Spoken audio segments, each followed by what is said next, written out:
Welcome back to my channel. Today I'm going to assemble this Mercy Diamond Elite MD389. It's a weight bands which I got this from Amazon for $180. Okay, this is what it looks like once you open it.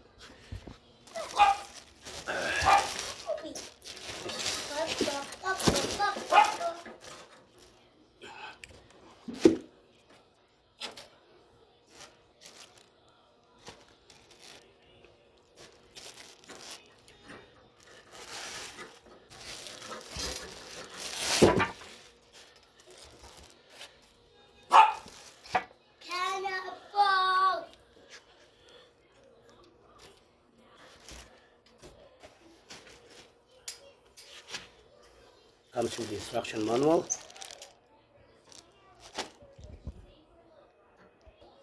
So it has a registration warranty. So it has a hotline number. So you need to scan this QR code to register this product. And that's the weight training instruction booklet.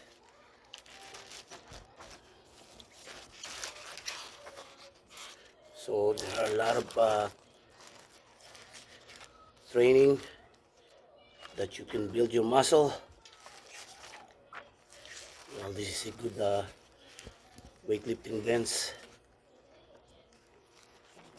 weight bands rather.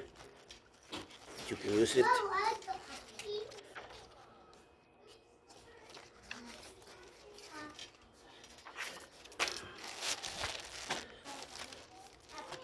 And this is the instruction itself.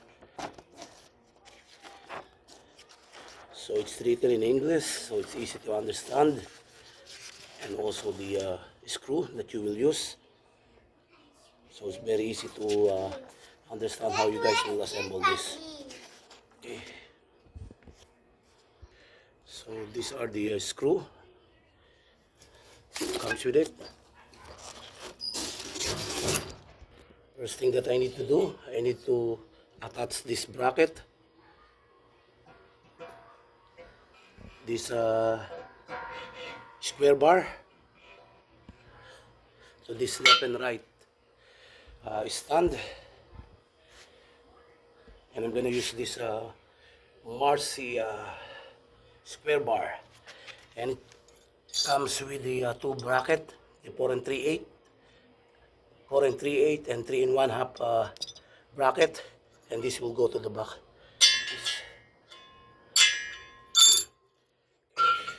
And we're gonna use this 34, this number 34, the carriage bolt. That's what we're gonna use it. And I'm going to use also this air nut and also the washer. They're gonna go together. Well, as you can see, I already attached this bolt to the side of this stand and also to this side. And don't forget to put the washer and also the nut. Okay, I do it by myself. I do it at my backyard. So I'm here at my backyard.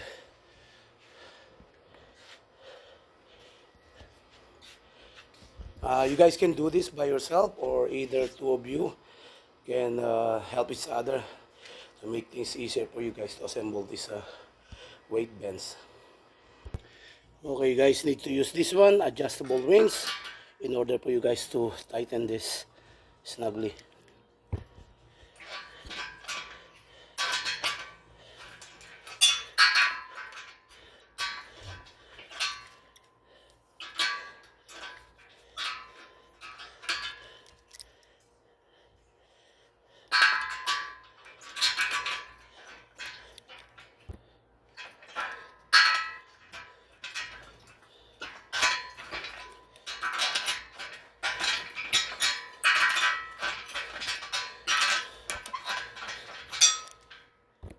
You have another option that you guys can use.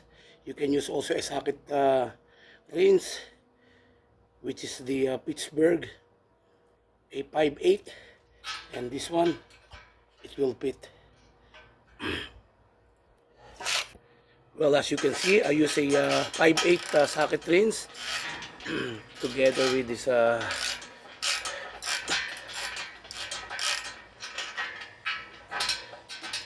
together with the ratchet.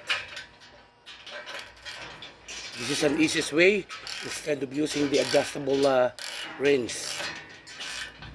Now I already snugly tight. There it is. So I need to tighten also the see that nut. I need to tighten that as well.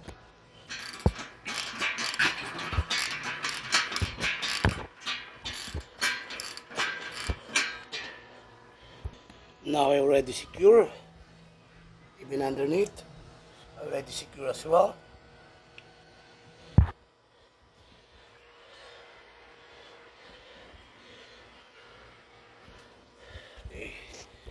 Okay, I'll point out to you guys, don't forget to attach the bracket at the side, which I forgot to attach it. Now I disassemble and reattach it again.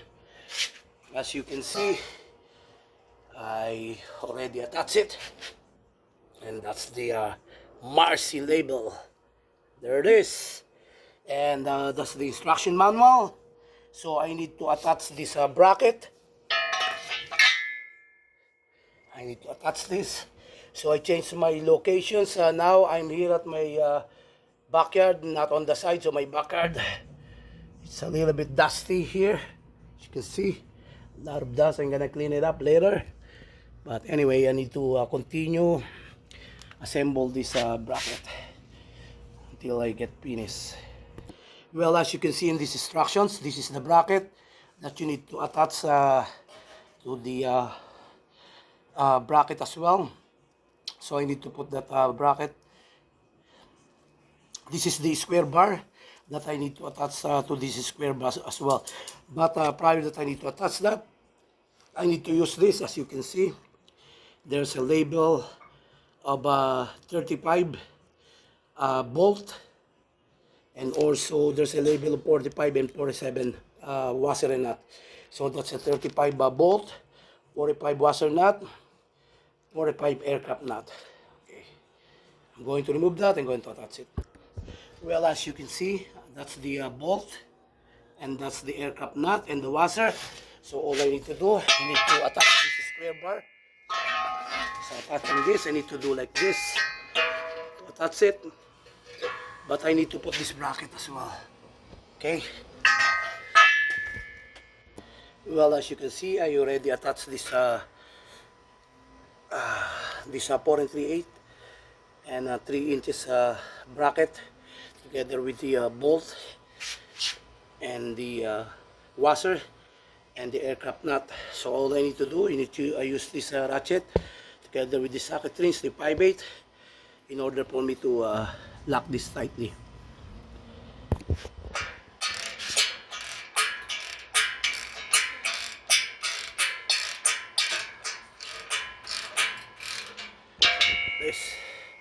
Okay guys, as you can see, this is a front post.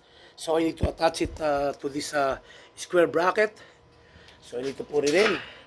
After you put it in, you need to put the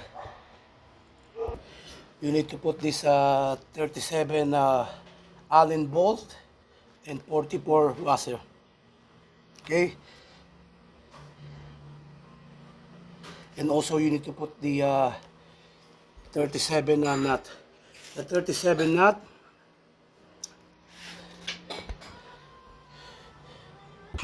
well, as you can see in this, in that hole, it has a groove. It has a groove, so all you need to do, just put the bolt and the washer. So it has a groove. The only thing that you put is the 37 and 44 bolt and washer.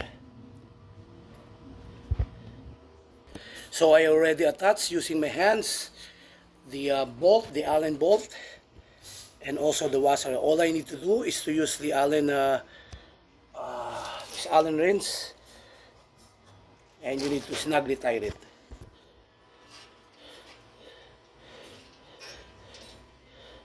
Just snugly tight. Okay, done with that. So I need to tighten this as well.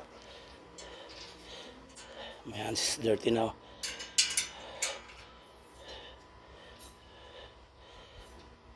Okay, and also to the other side as well.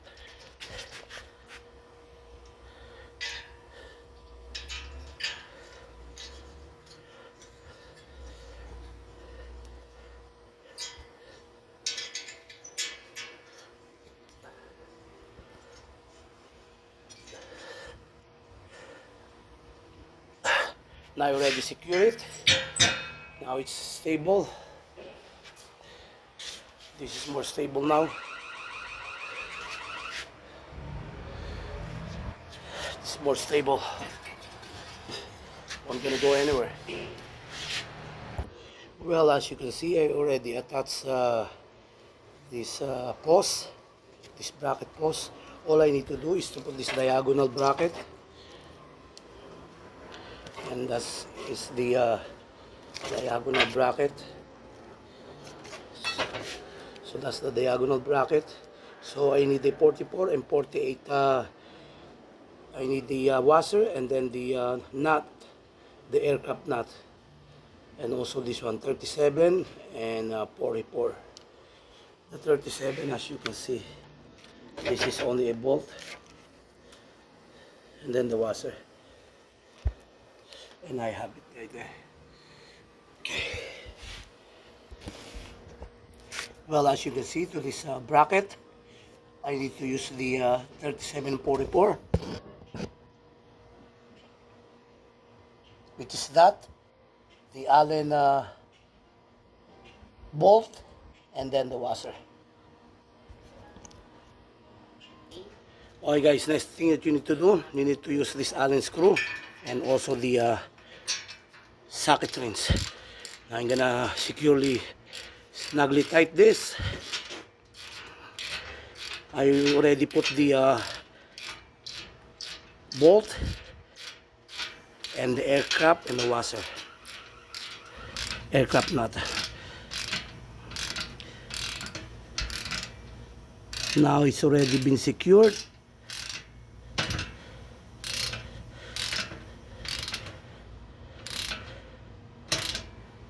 There it is. So the next thing that I need to do is to attach this number 40 hex bolt, and also this 43 washer. That's a 43 washer. I need to secure it to that screw. So as you see, this is the seating pad I need to attach to this bracket. So this is the seating pad for this weight lens. Okay, that's the bolts and nuts that I need to attach to this seat pads underneath. As you can see. Well, as you can see, I turn it like this, a little bit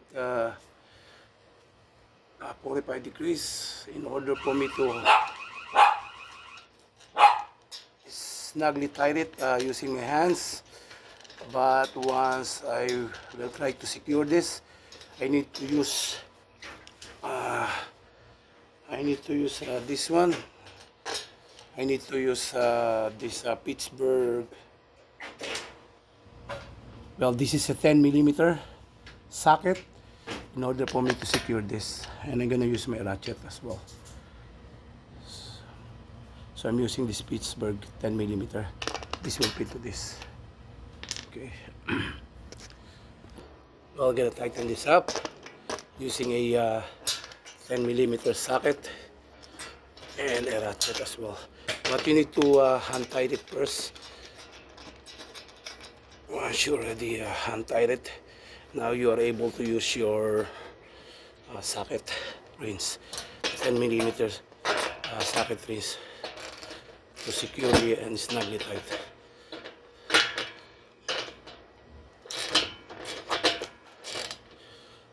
Don't over tight this in order for you guys not to break this. Okay, just snugly tight, don't over tight.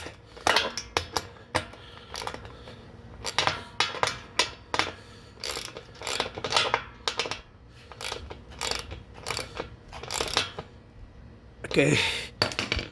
So next thing that I need to do, I need to attach this 43 washer and then a 39 bolt to this backrest square bar. So I already attached this bracket. That's for the backrest, and this is the support bracket. And then I put the bolt and then the washer. So you need to use the 10mm socket rings together with the ratchet, and you're able to secure this. Okay. Just snugly tight using a 10mm socket.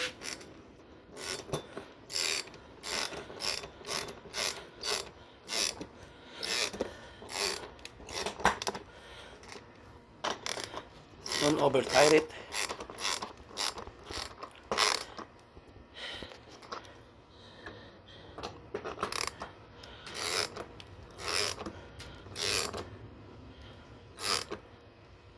Okay, done with it. Okay guys, you need to securely attach this. If you see that circular bar, you need to attach it to that before you guys secure this square bar to the back seat pad. So you guys will assemble it. Now I already assembled it. The battery almost drained. The next thing that I need to use is this Allen bolt and the aircraft nut, this 47, and then the 45 washer.